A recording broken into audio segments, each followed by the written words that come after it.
বাসন্তী পোলাও মানে আমরা গোবিন্দভোগ চালের বাসন্তী পোলাওটা বানিয়ে থাকি। তো আপনারা একবার এই বাসমতি চালের বাসন্তী পোলাওটা বানিয়ে দেখুন, দেখতে কত ভালো লাগবে, আবার খেতেও খুবই সুন্দর লাগবে। আর আমার এই ভিডিও দেখে আপনারা সঠিক পরিমাপ বা চালের পরিমাপটা দেখে বানাবেন, তাহলে পারফেক্ট একদম বাসন্তী পোলাওটা বানিয়ে নিতে পারবেন। তাহলে কথা না বাড়িয়ে চলুন কিভাবে রান্না করছি আপনারা দেখতে থাকুন। তো প্রথমেই আমি বাসমতি চালটা নেওয়ার জন্য প্রথমে একটা পাত্র নিয়ে নিয়েছি, আর পাত্রের মধ্যে আমি দিয়ে দিচ্ছি এখানে দেখুন বাসমতি চালটা কতটা লম্বা। আর বাসমতি চালটা লম্বার জন্য বাসন্তী পোলাওটা খেতে আরও দুর্দান্ত লাগে। তো এখানে আমি 2 বাটি দিয়ে দিচ্ছি, আর 2 বাটি চাল মানেই এখানে 500 গ্রামের মতো চাল। আর এই চালটাকে আমি বেশ জল দিয়ে ভালো করে ধুয়ে নেব। ঠিক এই রকমভাবে ভালোভাবে চটকে চটকে ধুয়ে নিতে হবে, কারণ অনেক রকমের ময়লা বা পাউডার দিয়েই তো বানানো থাকে, তার জন্য এটাকে ধুয়ে নিতে হবে। পোকা যাতে না লাগে তার জন্য পাউডার দিয়েও রাখতে পারেন, তার জন্য আপনারা বেশ ভালোভাবে 4-5 বার করে ধুয়ে নেবেন। তো আমার দেখুন ধোয়া হয়ে গেছে। তো এরপর আমি জল দিয়ে এটাকে 2 ঘন্টার মতো ভিজিয়ে রেখে দেবো। তো দেখুন ভেজানো হয়ে গেছে। এরপর ঢাকনা দিয়ে আমি সাইডে রেখে দেবো 2 ঘন্টার জন্য।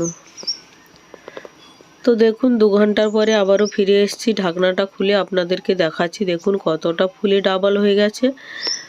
তো দেখুন, তো এরপর এই ভিজে গেছে চালটা, যা কিছু আপনারা করতে চান খুবই হালকা হাতে করতে হবে, না হলে চালগুলো মাঝখান থেকে ভেঙে যাবে।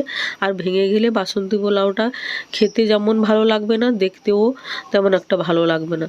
আমি হালকা হাতে আবারও একবার ধুয়ে জলটাকে বের করে দিয়েছি। তো এরপর আমি একটা বড় পাত্র নিয়ে নিচ্ছি। তো ছোট পাত্রের মধ্যে কিছু মেশানো যাবে না, তার জন্য একটা বড় পাত্র নিয়ে নিয়েছি। আর বড় পাত্রের মধ্যে চালটাকে আমি ঢেলে দিচ্ছি দেখুন।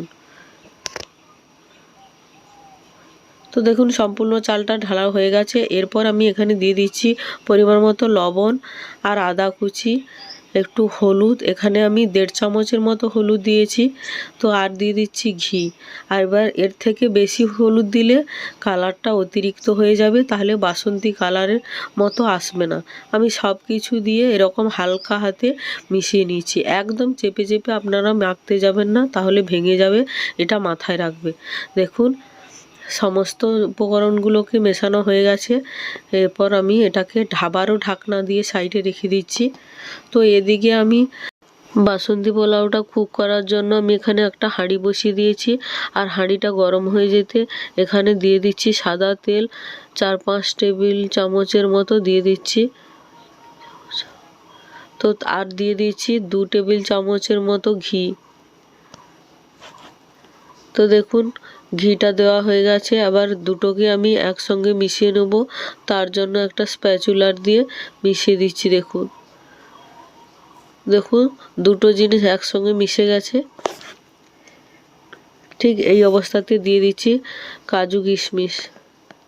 তো প্রথমেই আমি কাজুটা ভেজে নিচ্ছি। দেখুন যেহেতু কাজুটা ভাজতে একটু সময় লাগে, তার জন্য কাজুটাকে আমি আগে দিয়েছি। আর খুব হালকা আঁচে রাখতে হবে, যাতে না একদম পুড়ে যায়। এরকম আস্তে আস্তে লালচে করে ভেজে নিতে হবে।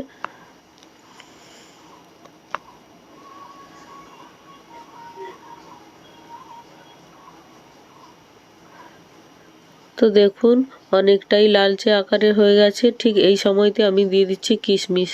কিশমিশটা বেশি সময় ভাজতে লাগে না, তার জন্য আমি অনেকটাই দেরিতে দিচ্ছি।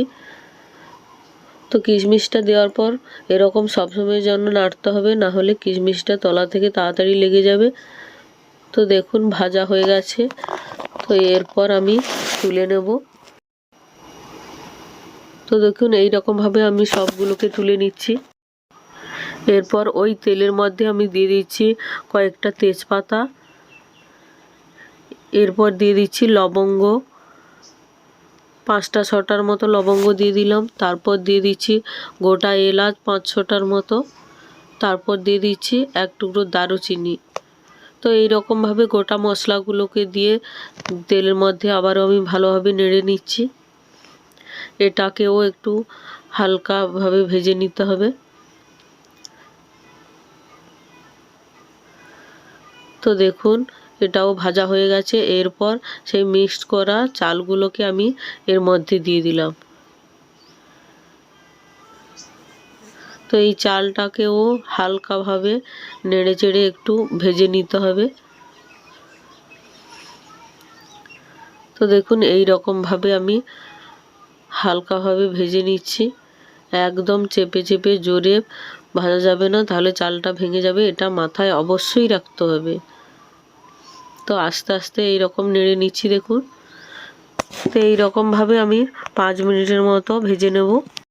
তো দেখুন সুন্দরভাবে ভাজা হয়ে গেছে। এরপর এই রকম বাটি নিয়ে নিয়েছি, যেই বাটিতে আমি চাল মেপেছিলাম সেই বাটি নিয়ে নিয়েছি।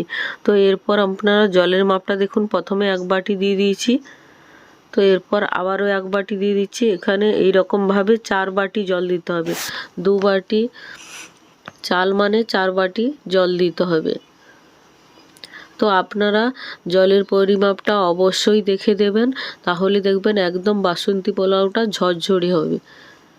তো যদি আমার মতো এই রেসিপিটা বানাতে চান, অবশ্যই আমার ভিডিওটাকে না কেটে পুরো ভিডিওটা দেখতে থাকবেন, তাহলে দেখবেন একদম পারফেক্ট বাসন্তী পোলাও বানাতে পারবেন।